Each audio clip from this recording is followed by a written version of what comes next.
have esteemed author and classy yachtsman, Mr. Rob Mundle. Thank you so much for joining us today. It is such a pleasure to meet you, and you just have a list of credentials that are a mile long, so that is brilliant, and it's obviously in your blood.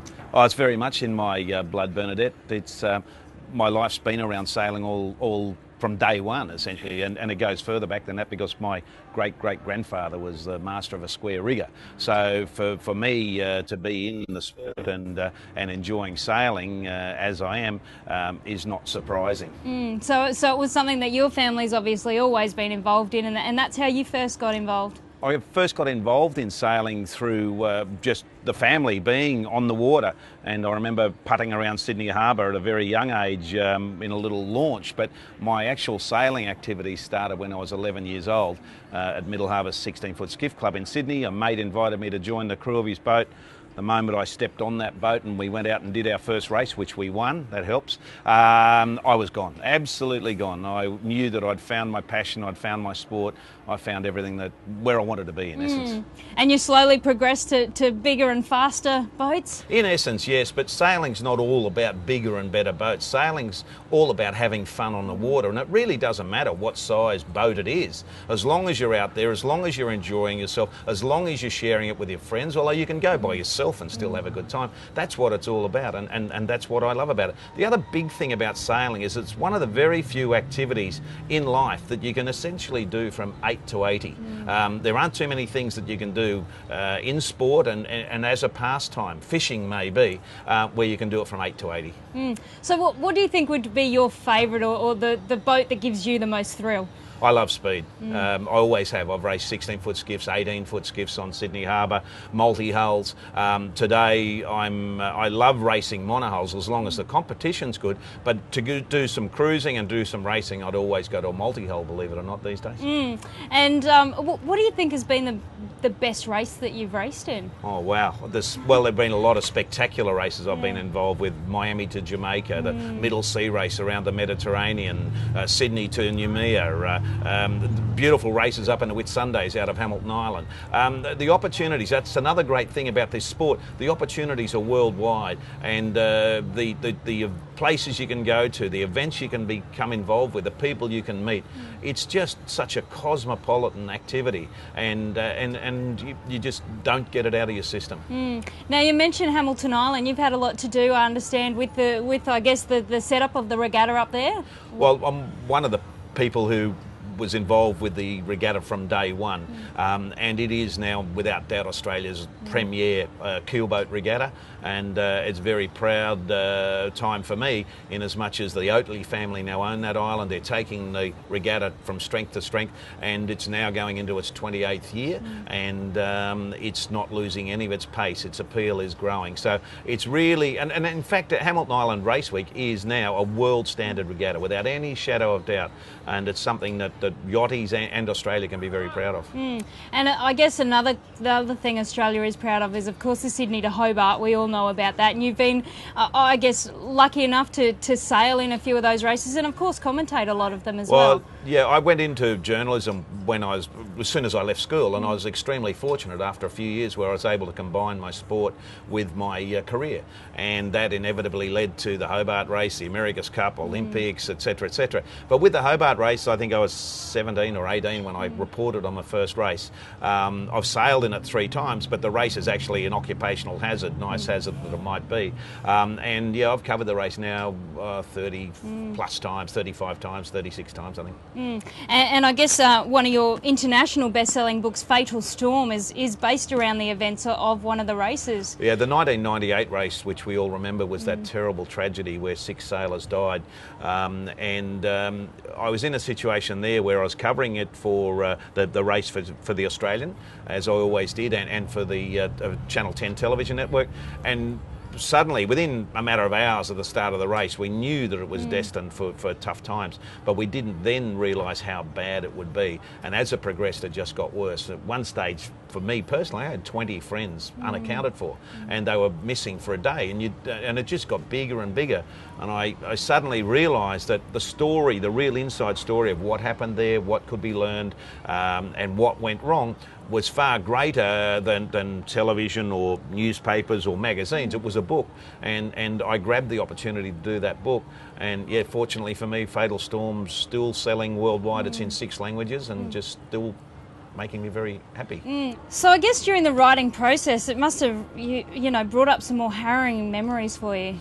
Well, in being a sailor, I was able to actually relive or feel the moments that those sailors had been exposed to when I spoke with them, when I was interviewing them for Fatal Storm. And I'm not ashamed to admit that on a number of occasions while doing those interviews, I actually shed a tear with them, because you knew how close they came to dying, to losing their own lives. Yeah, it was a very traumatic experience. But to be able to translate that into a book, which really to this day for many people is a Bible to tell them, a manual about how quickly things can go wrong and how things can go wrong. It's been very a wonderful experience for me to be able to put that book out there for sailors worldwide to appreciate. And I guess through all of your years out on the water, you must have had a few hair-raising moments yourself. Yeah, I guess so. There's been a few scary ones. Probably the worst one was in the race from Miami to Jamaica, and I was on a maxi yacht called Ondine, 10 o'clock at night, 20 miles off Cuba, and the big spinnaker broke free. And long story short, I went to try to assist the foredeck crew to get that back under control, and I went over the side in the middle of the night. Somehow, I don't know how, you hear about a death grip, I was able to hang on to a line, a rope, and they got me back, and I'm here to be talking to you now. Here to tell the tale. Absolutely. Yeah. Now, you've been involved with around the world yacht races and the Olympics as well. Talk to us about that. Well, the beautiful thing about my life is it's been so diverse. So my sailing has been diverse, and you see every aspect of it. I've just come back from being in Alicante in Spain for the start of the Volvo Around the World race. I was involved with that race in 01, 02 and 05, 06, where I wrote books about it. And so you get to see all these events from the inside and out, and that's a wonderful part about being able to combine my career with my sport, my passion.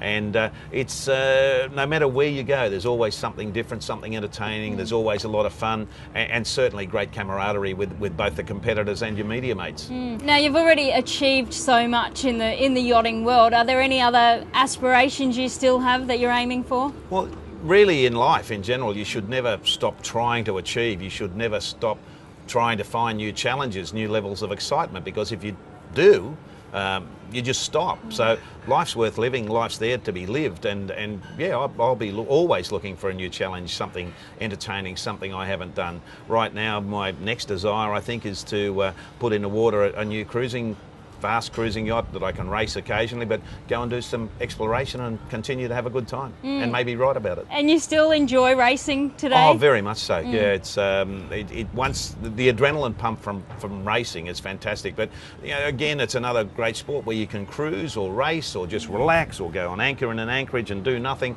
It provides so many wonderful opportunities. And again, kids can start in little dinghies and progress into all sorts of activities and go across the world sailing and having a great time and meeting new people and seeing new cultures. And I guess another feather in your cap is that you're the Commodore here at the Southport Yacht Club. So tell us a little bit about that role. Southport Yacht Club's a club that I'm very proud of, and certainly it's an honour to be Commodore.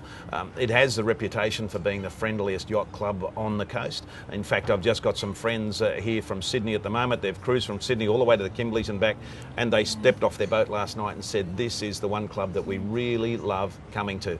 And that's fantastic. I think our staff and our management and everyone else are doing a great job here. And our location is second to none here on the waterfront to any yacht club in the world. So yeah, Southport Yacht Club, a very special place. And you, I guess you grew up and lived a lot of your life in Sydney, and now here on the Gold Coast. How do you like the lifestyle up here in Queensland? Well, having moved from Sydney here 9 years ago, I can say that I won't be going back to Sydney. I just love it. I first came to the Gold Coast when I was 18 years old, and didn't stop coming here over the years, and then 9 years ago, 10 years ago, the opportunity presented itself where I could leave Sydney and move here, which is what I always wanted to do deep down. So I'm loving the lifestyle, I'm loving the people, I'm loving the Southport Yacht Club. So you really can't want for more. And I'm sure you try and convert all your mates down in Sydney to come up and live this lifestyle. Well, I must say that they come to see me more often than I go down to see them. So which tells you plenty. And they really enjoy being here. The climate, everything else about this place is just ideal.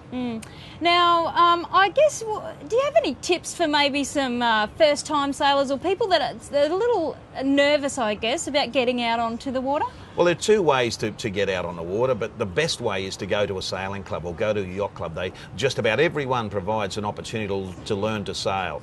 Go there and learn to sail, learn the basics, and then move on from there. You don't have to own a boat. There's this perception that it's a rich man's sport. It's not. It's a sport where every boat that's out there needs crew. You don't have to own a boat to enjoy it. And if you're a young person, you go and get into dinghies and learn. You meet new friends, you learn and work your way through it. It's a very clean, very healthy sport.